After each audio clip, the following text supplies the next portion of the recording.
सुर में गाना सीखिए पाधानीसा ऐप के साथ। AI powered personal music teacher from Saregama.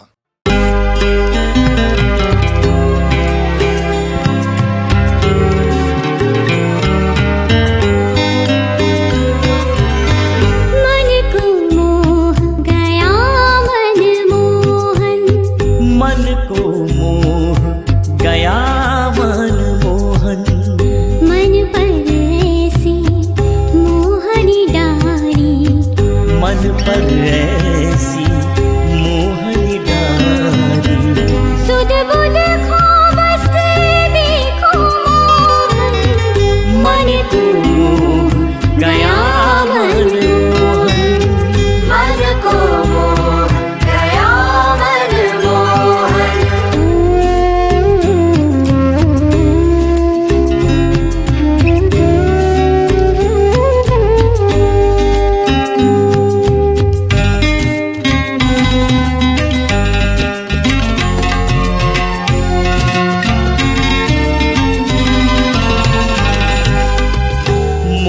पखा सिर ऊपर सोहे ऐसे रूप पे कौन न मोहे।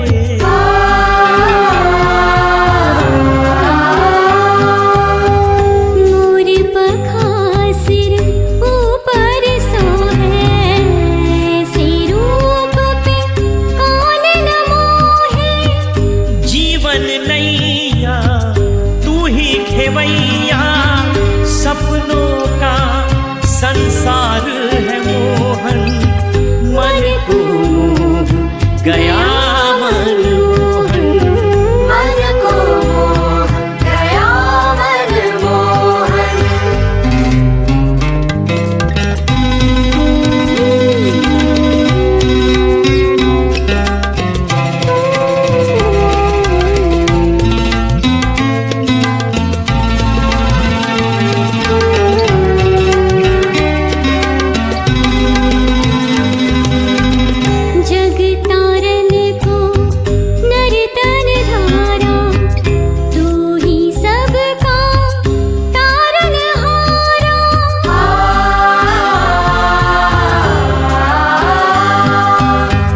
जग तारन को नर्तन हारा तू ही सबका तारन हारा। भाव की किश्ती भक्ति की वैया माझी की पतवार है मोहन मन को मोह गया मन मोहन मन को मोह गया मन मोहन।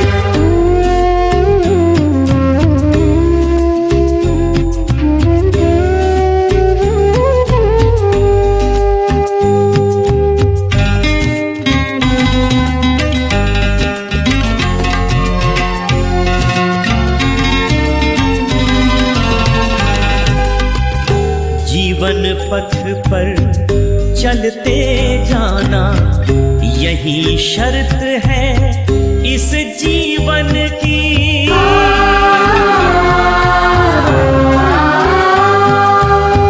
जीवन पथ पर चलते जाना यही शर्त है इस जीवन की।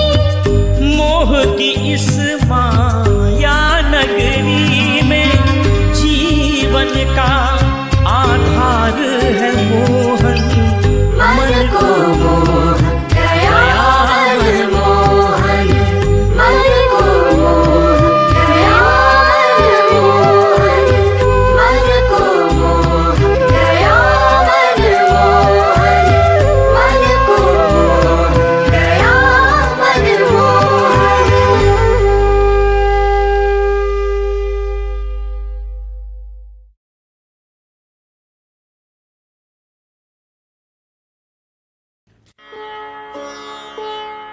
यामिमां पुष्पितां वाचं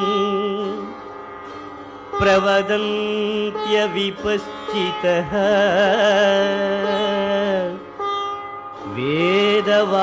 वेदवादरताः पार्थ नान्यदस्तीति वादिनः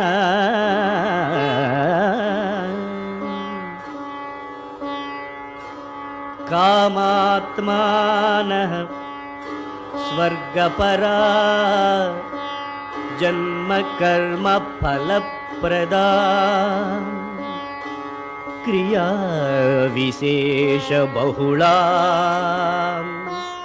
भोगैश्वर्यगतिं प्रति भोगैश्वर्यप्रसक्तानां तयापहृतचेतसा व्यवसायात्मिका बुद्धिः समाधौ न विधीयते त्रैगुण्य विषया वेदा निस्त्रैगुण्यो भवार्जुन निर्द्वन्द्वो नित्यसत्त्वस्थो निर्योगक्षेम आत्मवान्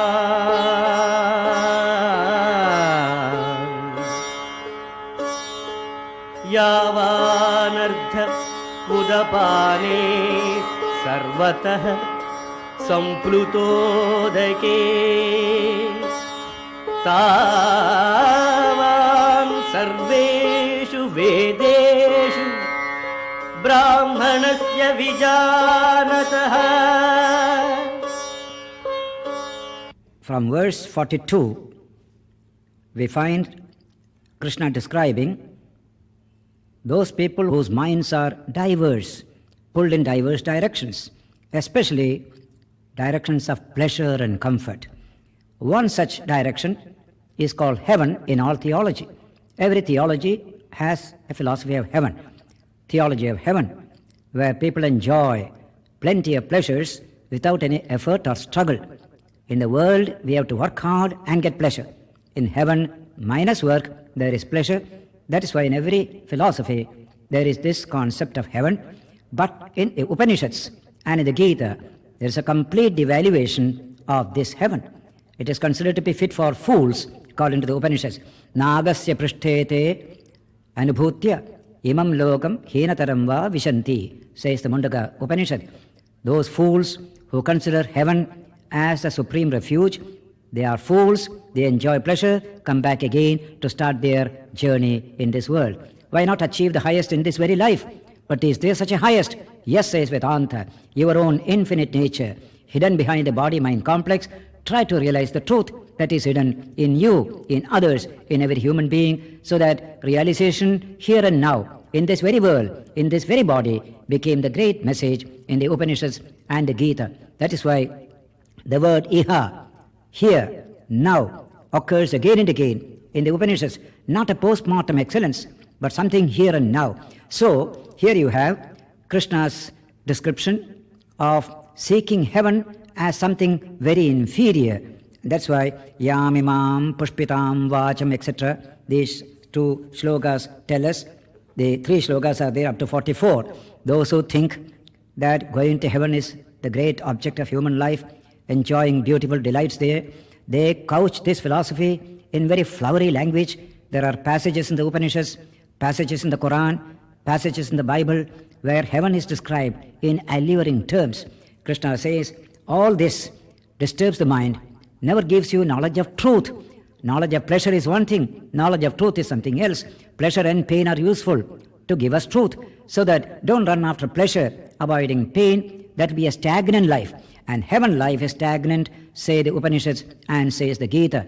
In one of the Upanishads, Brihadaranyaka, there is mention that gods in heaven are eager to see that men and women do not pursue truth.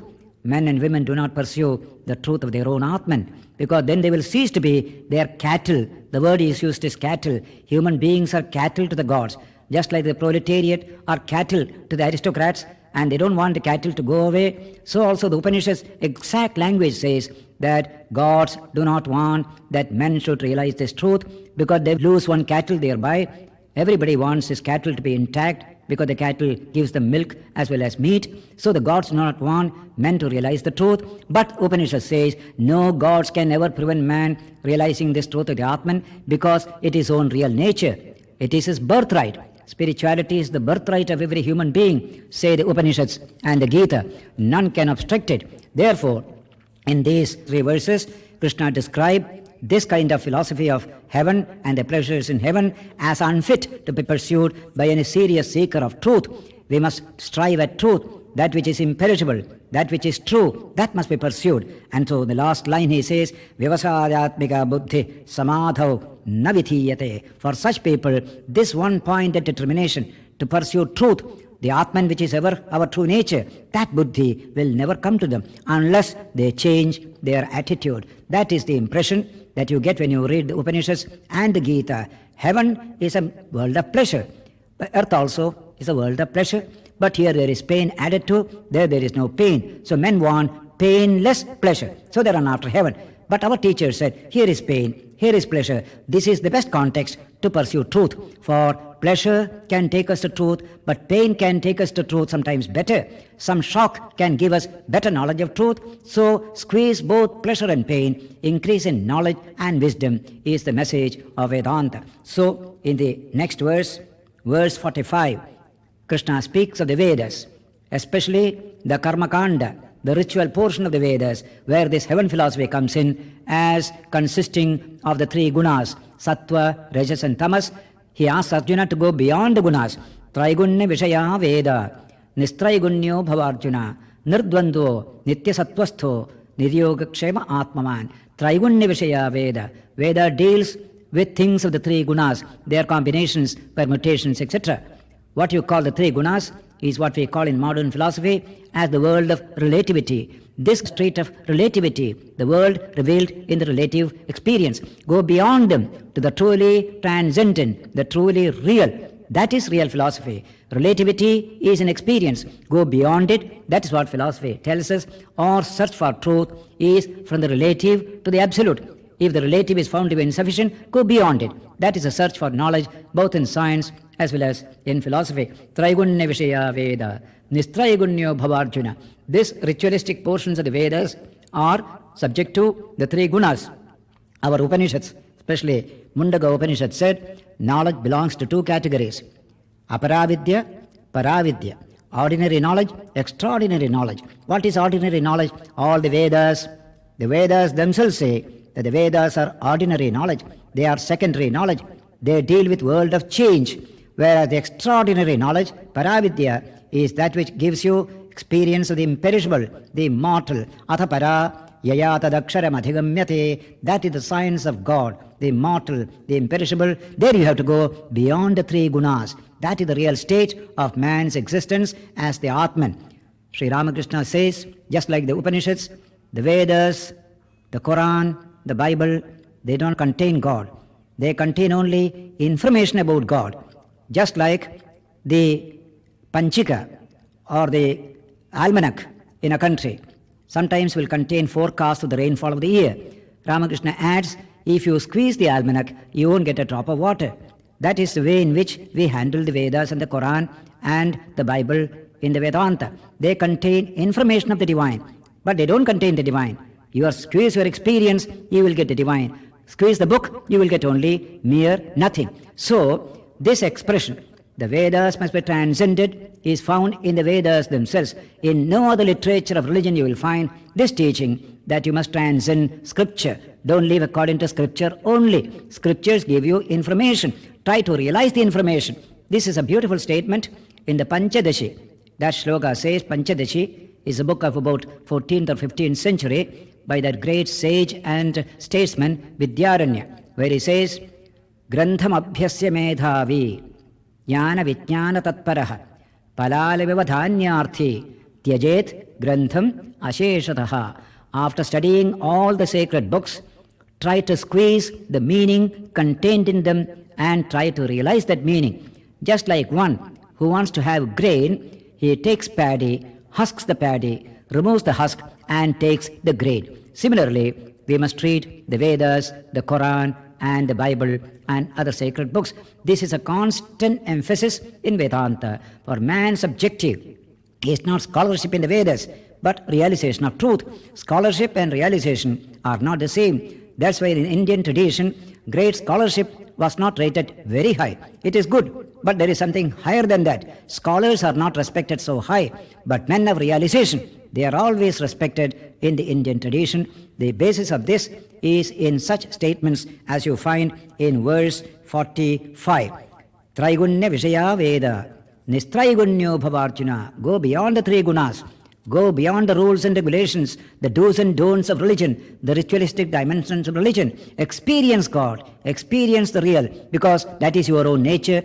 God is not in the sky, He is not outside the universe, He is in man, in the universe. Therefore, you can experience the divine. Nirdvandvo, Nitya Sattvastho, free from all these pairs of opposites, established in your own pure buddhi, through which you can realize the Atman. Niryogakshema, Atmaman, fully self-restrained, fully self-established, you can realize this truth for yourself. That is the constant emphasis in Vedanta. When you realize this truth, these Vedas and Quran and Bible will be of no meaning to you. When you have realized the truth, why do you need all this? That is why in the verse 46, this idea is expressed in a very great verse. So many great commentators have written commentary on this verse in such noble language. It says, Yavanartha udapane sarvatas samplutodake tavan sarveshu vedeshu brahmanasya vijanataha. When a man who realizes Brahman, realizes the infinite truth of the Atman, what need has he for Vedas and other sacred books? Just like a man who is living in near a lake which is brimming with water, why should he dig a well for water? He just stretches the hand, he gets water there. Everywhere there is water. This kind of sarvata sampludodakasthana, as it is Shloka said, just like a flood of illumination, just like a flood of water, there is a flood of illumination. Why should he go in for rituals? Why should he go in for this and that? That is a great idea, that scriptures and other things are only means. We need them at the early stages. Just like rituals, rules, regulations, we need in the early stages. But when you become spiritually strong, we don't need them at all. So the Vedas are so sacred to the Hindus, but the very Vedas tell us, go beyond the Vedas. Vedo avedo bhavati, says the Veda itself. When you realize the truth, the Veda becomes aveda, no non-Veda. You are yourself the Veda, because you have seen the truth. Thou shalt know the truth, and the truth shall make you free, says Jesus. That idea, you get it here. Tavan sarveshu vedeshu brahmanasya vijanataha. To the man of self-realization, God-realization, these Vedas become as much use as a well is to one who is sitting by a lake full of water. That's the language used here. To the Brahmana, to the holy man who has known the self or the Atman, the Vedas are of so much use as a reservoir is when there is a flood of water everywhere. That is a great idea in our literature. Realize the truth. Use all this, but realize the truth. The emphasis is Atmava Are Drashtavyah. Yajnavalkya telling his wife, Maitreyi, in the Brihadaranyaka Upanishad, my dear, this Atman, your true self, must be realized, must be experienced by hearing, by thinking, and by deep meditation. You will realize this truth, and when you realize this truth, you realize everything in this world, for the Atman is the all. He is in everything, he is in every being. As pure consciousness, it is universal, one and non-dual. These are great utterances in Vedanta. Karmanyevadhikaraste ma phaleshu kadachana ma karma phalaheturbhu ma te sangostva karmani yogastha kuru karmani sangam tyaktva dhananjaya siddhya siddhyo samo bhutva samatvam yoga uchyate.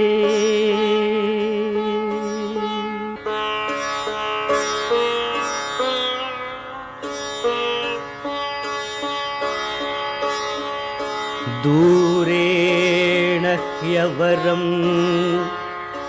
कर्म बुद्धियोगात् धनञ्जय बुद्धौ शरणमन्विच्छ कृपणाः फलहेतवः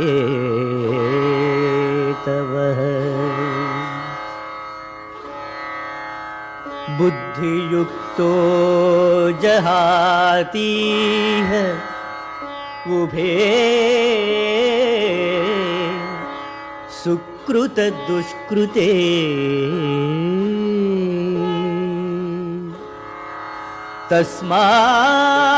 तस्माद्योगाय युज्यस्व योगः कर्मसु कौशलम्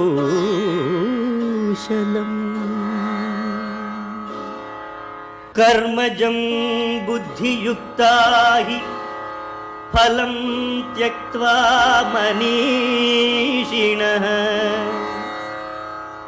जन्मबन्धविनिर्मुक्ताः पदं गच्छन्ति अनामयम् यदा ते मोहकलिलं बुद्धिर्व्यतितरिष्यति तदा गन्तासि निर्वेदम् श्रोतव्यस्य श्रुतस्य च श्रुतिविप्रतिपन्ना ते यदा स्थास्यति निश्चला समाधावचला बुद्धिः तदा योगमवाप्स्यसि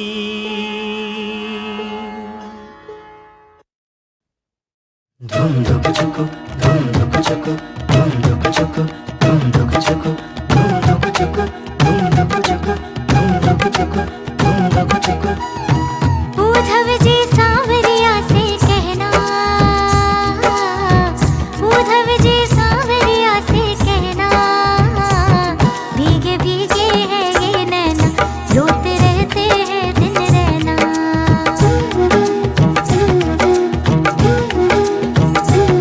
भीगे भीगे है ये नैना रोते रहते हैं दिन रहना उद्धव जी सांवरिया से कहना उद्धव जी सांवरिया से कहना भीगे भीगे है ये नैना रोते रहते हैं दिन रहना भीगे भीगे है ये नैना रोते रहते हैं दिन रहना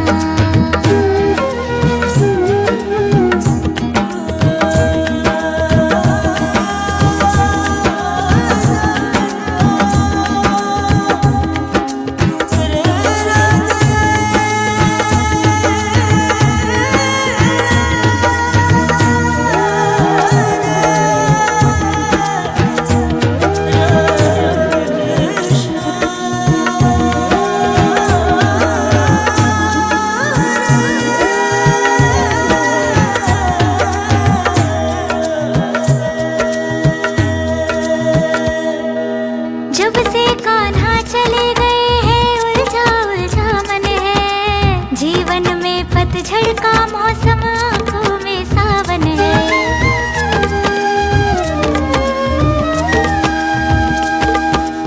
जब से कान्हा चले गए हैं उलझा उलझा मन है जीवन में पतझड़ का मौसम आंखों में सावन है अब है मुश्किल जिंदा रहना भीगे भीगे है ये नैना अब है मुश्किल जिंदा रहना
कृष्ण हरे। मेरो मन लाग्यो हर के नाम रहस्य साधा के साथ। राणा जी उठी भेजा दी जो मीरा बाई रहा। राणा जी उठी भेजा दी जो मीरा बाई रहा। चढ़ से तो मीरा बाई उतरी करवा ले लो सहारा। जाओ तो छोड़ो मीरा मेढ़ को पुष्कर नहावा जाए। गढ़ से तो मीरा बाई उतरी करवा ले लो सहारा। जय जय राम कृष्ण हरे। घर की मानन अस्तरी मुड़र चले राठो। घर की मानन अस्तरी मुड़र चले राठो। लाजे पीहर सासरो लाजे तेरो सो परिवार। गढ़ से तो मीरा बाई उतरी करवा ले लो सार। जाओ तो छोड़ो मीरा मेढ़ को पुष्कर नहावा जाए। गढ़ से तो मीरा बाई उतरी करवा ले लो सार। जय जय राम कृष्ण हरे। लाजे मीरा जी थारा मायड़ बाप चौथो वंश राठो। मीरा बाई कागज भेजा दी जो राणा जी रेहा। मीरा बाई कागज भेजा दी जो राणा जी रेहा। गढ़ से तो मीरा बाई उतरी करवा ले लो सार। जाओ तो छोड़ो मीरा मेढ़ को पुष्कर नहावा जाए। गढ़ से तो मीरा बाई उतरी करवा ले लो सार। जय जय राम कृष्ण हरे। राम कृष्ण हरे। जय जय राम कृष्ण हरे। राम कृष्ण हरे। जय जय राम कृष्ण हरे। राम कृष्ण हरे। जय जय राम कृष्ण। यदक्षरं वेदविदो वदन्ति विशन्ति यद्यत्तयो वीतरागः। यदिच्छन्तो ब्रह्मचर्यं चरन्ति तत्ते पदं संग्रहेण प्रवक्षे। जो वेदों को जानते हैं उनके अनुसार जिस सच्चिदानंद घन रूप परम पद को अविनाश माना जाता है, अब कृष्ण उसके बारे में बताएंगे। आसक्ति रहित कोशिश करते रहने वाले सन्यासी महात्मा जन जिसमें प्रवेश करते हैं, कृष्ण उस अवस्था के बारे में बताएंगे। और जिस परम पद को चाहने वाले ब्रह्मचारी लोग ब्रह्मचर्य का आचरण करते हैं, उस परम पद को कृष्ण अर्जुन को समझाएंगे। दोस्तों, बहुत बड़ी बड़ी डेजिग्नेशंस होती हैं लोगों की, लेकिन एक होता है सबसे बड़ा पट, जहां से भगवान तक पहुंचने का रास्ता खुल जाता है। अब कृष्ण उसी के बारे में बता रहे हैं। पंचैतानि महाबाहो कारणानि निबोध मे। सांख्ये कृतान्ते प्रोक्तानि सिद्धये सर्वकर्मणां। अविद्या की वजह से हम अपने अंदर की आत्मा को नहीं देख सकते, अपने अंदर के कृष्ण को नहीं देख पाते, बस कर्म किए चले जाते हैं और उन कर्मों के बंधन में फंसते चले जाते हैं। लेकिन सिद्धि तो तभी प्राप्त होती है जब आप कर्मों की समाप्ति कर सकें। लेकिन साथ में कृष्ण ये भी कहते हैं कि जब तक शरीर है तब तक कर्मों को त्यागना संभव नहीं। इसी उलझन को दूर करने के लिए कृष्ण संपूर्ण कर्मों की सिद्धि के लिए 5 उपाय बता रहे हैं। और ये 5 उपाय सांख्य शास्त्र में कहे गए हैं, वही कृष्ण बता रहे हैं।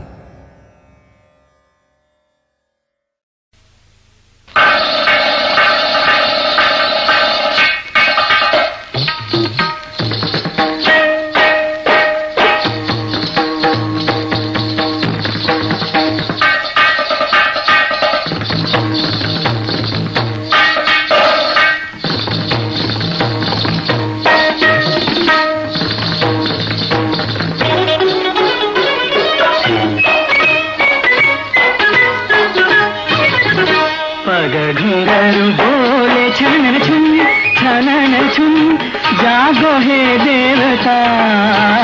पग घुंघरू बोले छनन छुन, पग घुंघरू बोले छनन छुन जागो हे देवता। पग घुंघरू बोले छनन छुन।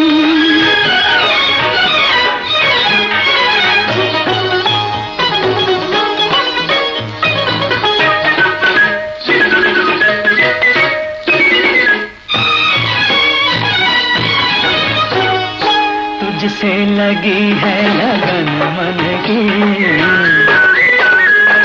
तुझसे लगी है लगन मन की, प्यासी है अखियाँ ये दर्शन की। तेरे द्वार पे कब से खड़े हम,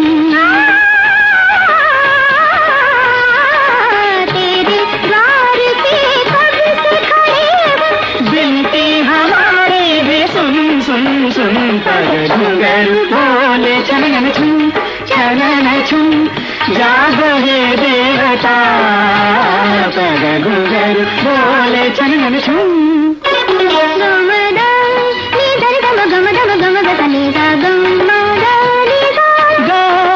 साग सनि ध सा धनि मद गम सागर।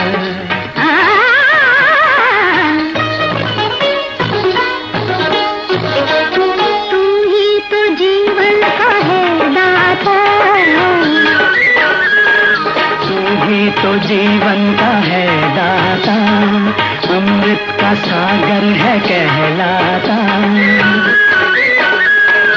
एक बूंद से प्यास बुझा दे, एक बूंद से प्यास बुझा दे, गाते रहे तेरे गुन गुन गुन। पग घुंघरू बोले छनन छुन जागो हे देवता। पग घुंघरू बोले छनन छुन।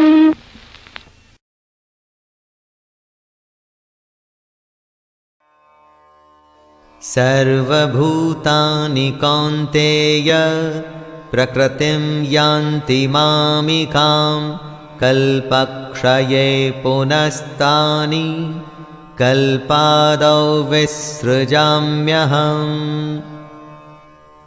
जब एक कल्प, एक एरा, एक दौर खत्म होता है तो हम सब वापस से कृष्ण में चले जाते हैं। सुनिए वो क्या कहते हैं।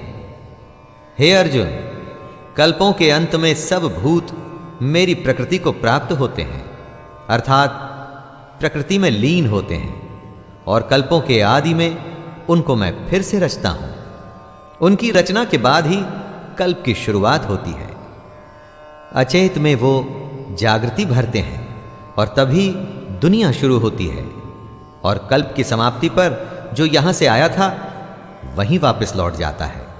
एक तरह से यूं भी मान लीजिए कि कल्प भी जब अपना कर्म पूरा कर लेता है तो समाप्त हो जाता है।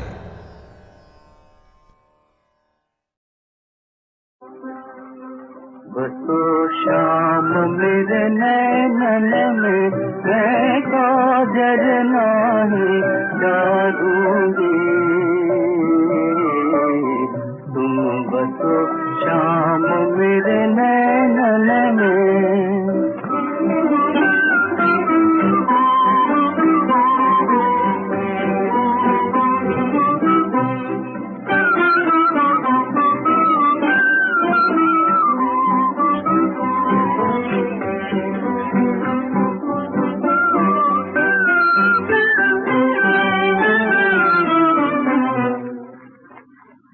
बसो शाम मेरे नैनन में, मैं काजल नाही डारूंगी। मैं काजल नाही डारूंगी, मैं काजल नाही डारूंगी।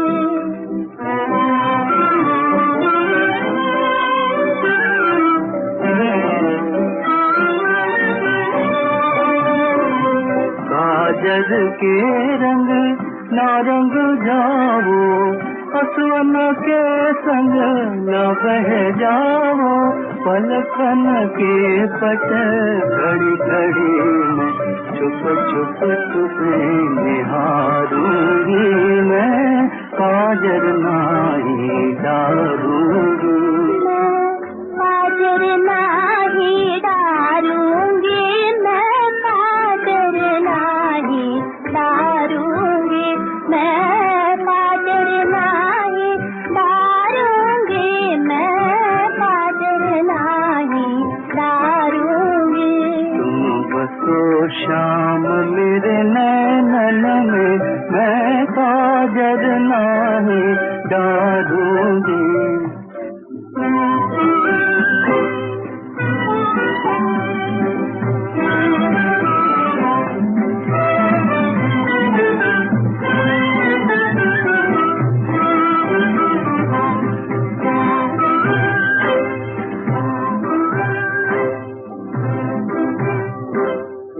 तन एक मन तुम परवारी, सारिया में बनी तुम्हारी, नित दिन पलटन सूरत सलोनी, नित दिन पलटन सूरत सलोनी, प्राण न तेज सजाऊंगी मैं, प्राण न तेज सजाऊंगी मैं, प्राण न तेज सजाऊंगी मैं, प्राण न तेज सजाऊंगी।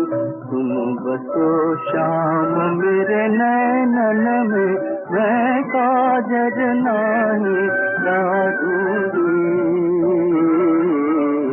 तुम बसो शाम मेरे नैनन में।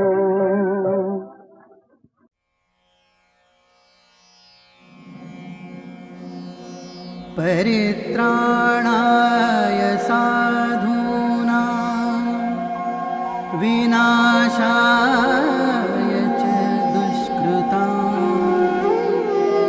धर्म संस्थापनार्थं संभवामि युगे युगे, संभवामि